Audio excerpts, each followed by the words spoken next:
अस्सलामुअलैकुम नाज़रीन। मैं अपने चैनल ज़ियारत इस्लाम में आप सभी का इस्तकबाल करता हूँ। जैसे कि मैंने अपने पिछले वीडियो में आपको बताया था कि मुफ्ती सलमान अज़हरी साहब को ज़मानत मिल चुकी है, लेकिन उनकी रिहाई बाकी थी और उनकी रिहाई लगभग होने ही वाली थी, लेकिन लास्ट मोमेंट पर उनके ऊपर पासा एक्ट लगा दिया गया।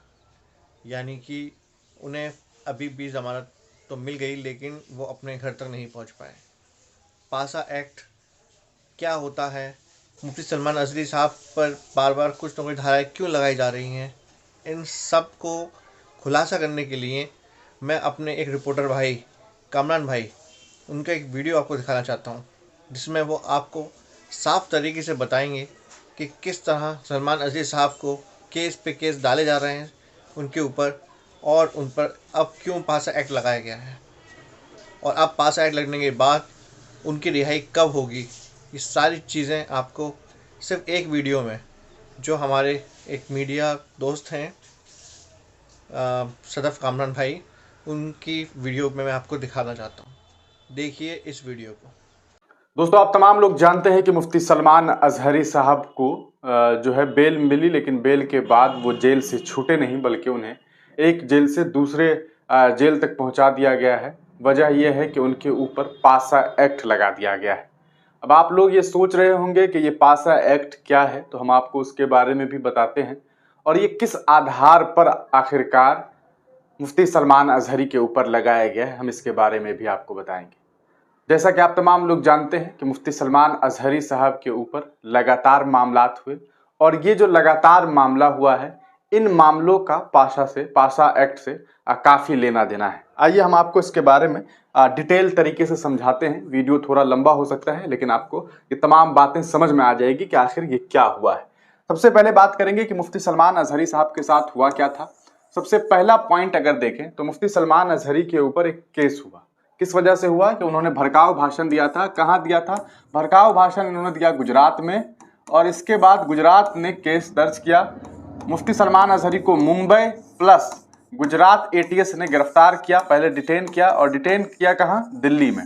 दिल्ली में डिटेन करने के बाद इन्हें वहां से अहमदाबाद होते हुए जूनागढ़ लाया गया था। अगर आपको याद हो तो मैं आपको बताऊं कि अहमदाबाद के बाद इन्हें जूनागढ़ ले आया गया। पुलिस ने इन्हें पुलिस को जो है 2 दिन का रिमांड पहले मिला, फिर उसके बाद 10 दिन की मांग की गई, लेकिन 1 दिन का रिमांड जो है वो मुफ्ती सलमान अज़हरी की मिली पुलिस वालों को जूनागढ़ में। और उस पूरे प्रकरण पर आपको याद हो कि 1 दिन के बाद मुफ्ती सलमान अज़हरी साहब ने अदालत में उनके जो वकील हैं, अदालत में इन्होंने बेल के लिए अप्लाई किया और मुफ्ती सलमान अज़हरी को यहाँ से बेल मिल गई। बेल कब मिलती है किसी इंसान को? तब मिलती है जब अदालत को लगता है कि इसे बेल दिया जा सकता है, इस इंसान के बाहर जाने से कोई नुकसान नहीं होगा। 100 शर्त बेल दिया जाता है, और बेल इसी वजह से दिया गया कि भैया ठीक है।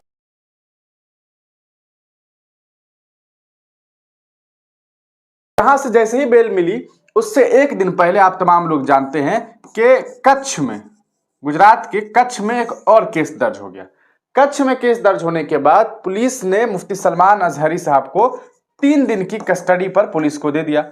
3 दिन की पुलिस कस्टडी में जैसे ही मुफ्ती सलमान साहब को दिया गया, लोगों के अंदर ये बातें सामने आने लगी। लोगों को लगा कि यार पहले क्या हुआ? पहले हुआ कि जूनागढ़ में, और उसके बाद फिर जूनागढ़ से सीधे कच्छ। तो लोगों को लगा कहीं ये कोई प्लानिंग तो नहीं है। और फिर कच्छ में जैसे ही तीसरा दिन गुजरने को था कि मुफ्ती सलमान अज़हरी साहब पर एक और केस दर्ज हो गया, और ये केस दर्ज हुआ कहां? मोडासा में। मोडासा में जो केस दर्ज हुआ दोस्तों, उस केस में क्या था कि मुफ्ती सलमान अज़हरी साहब ने जो बयान दिए थे, ऐसे ही मुफ्ती सलमान अज़हरी साहब को यहां से कच्छ से बेल मिलता है। इसके बाद मुफ्ती सलमान अज़हरी साहब के ऊपर मोडासा में केस दर्ज होता है, और मोडासा में जो केस दर्ज होता है उसमें SC/ST एक्ट लगता है मुफ्ती सलमान अज़हरी पर। क्यों लगता है? क्योंकि मुफ्ती सलमान अज़हरी साहब सच्चर कमेटी की एक रिपोर्ट के बारे में बात करते हैं। सच्चर कमेटी से याद आया, अगर आपको याद ना हो तो मैं आपको बताने की कोशिश करूं। सच्चर की सिफारिश है, ये एक किताब है, मेरे पास भी पड़ी हुई है। सच्चर की सिफारिश है, ये काफी सारे पेजेज है इसमें। अगर आप भी ये तो एक IPS है अब्दुल-रहमान साहब, उनके द्वारा लिखी गई है। तो सच्चर की कमेटी बिठाई गई थी। सच्चर कमेटी ने एक रिपोर्ट दिया था। उस रिपोर्ट के मुताबिक मुसलमानों के हालात जो थे वो दलितों से भी खराब थे। दलितों से भी खराब थे। दलित जो हमारे SC ST भाई हैं उनसे भी ज्यादा बुरा हाल किनका था? कहीं ना कहीं यकीनन मुसलमानों का इससे ज्यादा बुरा हाल था। तो अगर मुसलमानों का बुरा हाल इससे ज्यादा होगा तो बस इसी मामले को लेकर के मुफ्ती सलमान अजहरी साहब बयान दे रहे थे और उन्होंने कहा कि यार मुसलमानों का हाल तो दलितों से भी खराब है। उनका पर्सपेक्टिव ये था, लेकिन इसे किस तरह से जोड़ दिया गया कि मुफ्ती सलमान अजहरी ने दलित समुदाय का जो है वो कहा जा सकता है कि उन्होंने दलित समुदाय का अपमान किया है और इसी वजह से पुलिस ने खुद इनके ऊपर SC ST एक्ट और कई सारे मामला दर्ज किए, जिनमें भड़काऊ भाषण के तो थे ही, जिसके बारे में हमने आपको पुराने वीडियो में बताया। मैं IPC बताने वाला नहीं हूं, अभी बहुत सारे IPC लगाई गई। तो इन तीनों मामला में अब इस मामले में भी अदालत ने इन्हें 5 दिन की पुलिस कस्टडी में भेज दिया। पुलिस कस्टडी में जाने के बाद देखा गया कि 5 दिन के बाद जब लोगों को लगा कि भैया 12 तारीख को इस मामले का हल निकल जाएगा, 12 तारीख को इन्हें भेजा गया, 17 तारीख को 17 तक ये पुलिस कस्टडी में थे। उसके बाद लगा कि 17 को शायद इन्हें बेल मिल जाएगी, लेकिन 17 तारीख को भी इन्हें बेल नहीं मिली। उसके बाद देखा गया कि 18 हुआ, 18 को बेल नहीं मिली। फिर पता चला कि 20 तारीख को बेल मिलेगी, 20 को नहीं मिली। फिर पता चला कि शायद 22 को बेल मिल जाए, लेकिन 22 को बेल मिली। उसी वक्त मुफ्ती सलमान अजहरी साहब के ऊपर पासा एक्ट लगा दिया गया। क्या लगा दिया गया? पासा एक्ट लगा दिया गया। अब ये पासा एक्ट क्या है? सवाल ये उठता है कि पासा एक्ट क्या है? पासा एक्ट गुजरात की एक एक्ट है जिसे पासा 1985 एक्ट के नाम से भी जाना जाता है। ये असल में अगर आप इस पासा एक्ट के फुल फॉर्म को देखेंगे तो इसका मतलब होता है prevention of anti social activities act. तो इसे हम लोग PASAA के नाम से जानते हैं। पासा एक्ट मतलब prevention of anti social activities. अब उसके आधार पर मुफ्ती सलमान अजहरी को साबरमती जेल से उठा करके वडोदरा जेल में ले जाया गया। अब आप सोच रहे होंगे कि भैया जब इन्हें बेल मिल गई तब ऐसा क्यों हुआ? अब देखिए कि क्या इसके पीछे एक बहुत बड़ा लॉजिक है कि किस तरह से मुफ्ती सलमान अजहरी इस ट्रैप में फंसे हैं और क्या इन्हें सिस्टम ने पूरी तरीके से फंसाया है। लोग अब ये सवाल कर रहे हैं। अब देखिए कि क्यों हुआ। पासा एक्ट उन लोगों पर जनरली लगता है दोस्तों, और ये एक बहुत समझने वाली चीज है कि पासा एक्ट किन पे लगता है? जिनके ऊपर पूर्व में मतलब पहले जो है कम से कम 3 केसेस दर्ज हो। कितने? 3 केसेस दर्ज हो। तो मुफ्ती सलमान अजहरी पर कितने केस दर्ज हुए थे? याद कीजिए, पहला गुजरात के जूनागढ़ में, दूसरा गुजरात के कच्छ में, तीसरा गुजरात के मोडासा में। तो ये तीनों के तीनों केसेस जो है वो मुफ्ती सलमान अजहरी पर है। तीनों में मुफ्ती साहब को बेल भी मिल गई संवैधानिक तरीके से। लेकिन उसी संवैधानिक तरीके से जैसे ही इन्हें साबरमती जेल से, ये आप देख रहे हैं मुफ्ती साहब की तस्वीर आपको दिखाई दे रही होगी, थोड़ी धुंधली होगी, लेकिन मुफ्ती सलमान अजहरी साहब को जैसे ही यहां से बेल दे करके निकलने ही वाले थे, उससे पहले जूनागढ़ के जो वहां के जो कलेक्टर साहब हैं उन्हें किसने? जूनागढ़ की जो थाना है, जूनागढ़ की जो थाना होगी जहां पर मुफ्ती सलमान अजहरी पर केसेस दर्ज रहे होंगे, जहां से उन्हें बेल मिली, उन्होंने वहां के कलेक्टर साहब से कहा कि भैया इनके ऊपर अब पासा इंपोज कर दो। क्या इंपोज कर दो? पासा एक्ट लगा दो, क्योंकि ये अच्छे इंसान नहीं है, ये बहुत खतरा है इनसे समाज को।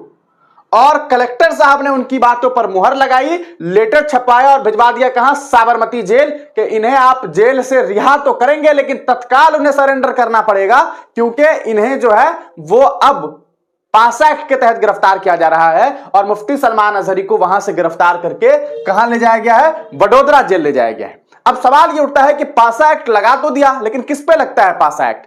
सबसे बड़ा सवाल है। इस पूरे मामले पर मैं आपको एक खबर दिखा देता हूं। अब बात करेंगे कि पासा एक्ट भैया लगता किस पे है, तो ये हम पूरी तरीके से आपको देख सकते हैं। आप ट्विटर पे हमें फॉलो कर सकते हैं, मीडिया हिंदुस्तानी मीडिया के नाम से आपको जो है वो सोशल मीडिया प्लेटफॉर्म X पर हम मिल जाएंगे। यहां आप जाएंगे, जा करके सर्च करके हमें फॉलो कर सकते हैं। मुफ्ती सलमान अजहरी को नहीं मिली रिहाई, अब पासा की कार्रवाई। अब सवाल ये उठता है कि मुफ्ती साहब को अहमदाबाद सेंट्रल जेल से वडोदरा जेल भेज दिया गया है। जब सत्ता और प्रशासन मिलकर किसी व्यक्ति को प्रताड़ित करने का इरादा कर ले तो कानूनी तौर पर किस कदर खेला हो सकता है, इसका अंदाजा अभी आपको मुफ्ती सलमान अजहरी साहब के मामले से हो गया होगा। उनको केस में पहले तो उनको एक जगह केस करके मुंबई से गिरफ्तार किया गया, फिर जब पहले केस में जमानत मिल गई तो दूसरी, फिर उसके बाद दूसरी की जगह मिल गई तो तीसरी, और उसके बाद आखिरकार आज उन्हें मोडासा से भी उनको जमानत मिली। लेकिन क्या हुआ, वहां से भी उन्हें जो है वो पुलिस प्रशासन ले गई है। अब देखिए कि होता क्या है जब आखिरकार मुंडासा से उन्हें मिल गई तो जूनागढ़ के कलेक्टर ने अपनी उस शक्ति का प्रयोग किया जिसके बारे में अधिकतर लोगों को मालूम तक नहीं है। ये कलेक्टर साहब जो हैं उन्होंने दिमाग लगाया और उनको यह हक था कि वो किसी इंसान पे पासा लगा सकते हैं। ये एक ऐसा कानून है जिसका मिसयूज होता रहा है। इसको लेकर के कई सारे आर्टिकल्स आपको मिल जाएंगे खबरों में, अगर आप देखेंगे तो आपको मालूम चलेगा। इस तरह के कई सारे विवाद रहे इस पे लेकर के। कई बार कहा गया कि इस कानून को खत्म किया जाए और इस कानून को दिल्ली में भी लागू करने की बातें सामने आ रही है, लेकिन अभी तक शायद हुई नहीं। अब कलेक्टर महोदय ने पासा कानून के तहत मुफ्ती सलमान अजहरी को रिहा होने से पहले ही दोबारा गिरफ्तार करवा दिया है। अब इस एक्ट के तहत उनको कम से कम 3 महीने से लेकर साल भर तक जेल में रहना तय।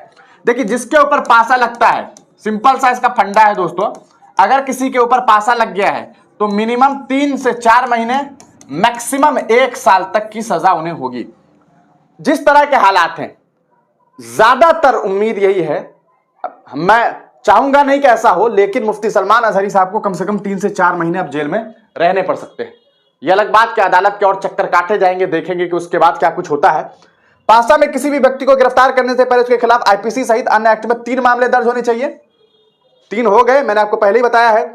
इसके बाद थाना इंचार्ज कलेक्टर के पास अप्रूवल के लिए फाइल भेजता है, थाना इंचार्ज भेजता है, यानी कि जूनागढ़ के जो थाना इंचार्ज रहे होंगे उन्होंने कलेक्टर को यह फाइल भेजा होगा। वहां से संतुष्टि मिलने के बाद आरोपी को पासा के तहत गिरफ्तार कर लिया जाता है। अब देखिए, सोचिए, जिस पासा कानून के तहत खतरनाक अपराधी, अवैध शराब बेचने वाला, नशे के अपराधी, यातायात कानून को तोड़ने वाले और संपत्ति हड़पने वालों की ओर से की जाने वाली असामाजिक और खतरनाक गतिविधियों को रोकने के लिए उन्हें एहतियातन हिरासत में लेने का प्रावधान है, उसको मुफ्ती सलमान अजहरी साहब पर इस्तेमाल किया गया है। तो ये पूरी तरीके से एक कहा जा सकता है, इसकी क्रोनोलॉजी को समझिए अमित शाह की भाषा में, और अगर आप इसकी क्रोनोलॉजी को समझेंगे तो आपको समझ में आएगा कि किस तरह से पहले तो गुजरात के स्टेट में 3 अलग अलग जगहों पर एफआईआर दर्ज होता है। तीनों जगह पर अदालत जो है इन्हें रिहाई दे देती है, यानी कि इन्हें बेल मिल जाती है। जैसे ही बेल मिलती है इन्हें घर जाना होता है, घर जैसे ही निकलने वाले होते हैं उससे पहले इनके ऊपर पासा लगा दिया जाता है, यानी कि prevention of anti social activities. और जैसे ही पासा लगा, पासा के लगने के जस्ट बाद ये समझ में आ गया कि भैया अब इन्हें कलेक्टर साहब ने ऑर्डर दे दिया है, तो कलेक्टर साहब के आदेश पर इन्हें जो है साबरमती से अब वडोदरा जेल ले जाया गया है और वहां पर मुफ्ती सलमान अजहरी साहब को अब जेल में बंद कर दिया गया है। तो ये पूरी कहानी है और इस तरह से मुफ्ती सलमान अजहरी साहब के साथ जो है वो एक समझ लीजिए कि एक तरीके से मुफ्ती सलमान अजहरी साहब इसमें फंस गए हैं। इसके पीछे कौन लोग जिम्मेदार हैं या आप बेहतरीन तरीके से समझते हैं। आप तमाम लोग इस पूरे प्रकरण पर क्या कुछ सोचते हैं, अपनी राय कमेंट सेक्शन में लिखिएगा। कि आपको लगता है कि इस पूरे मामले में यकीनन कुछ ऐसे लोग हैं जो काफी ताकतवर हैं, वरना इसी मुल्क में हालात ये है दोस्तों, टी राजा सिंह नाम का एक विधायक है, मुसलमानों को भरी मजलिसों से गालियां देता है।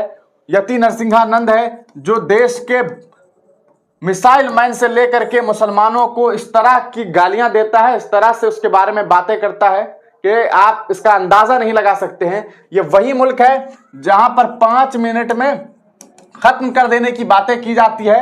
आपने मीरा रोड में देखा कि विधायक ने क्या बयान दिया था। आपने इसी मुल्क में देखा है कि किस तरह से। अगर आपको मेरा यह वीडियो अच्छा लगे तो लाइक, कमेंट, शेयर जरूर करें और मेरे चैनल को सब्सक्राइब करें।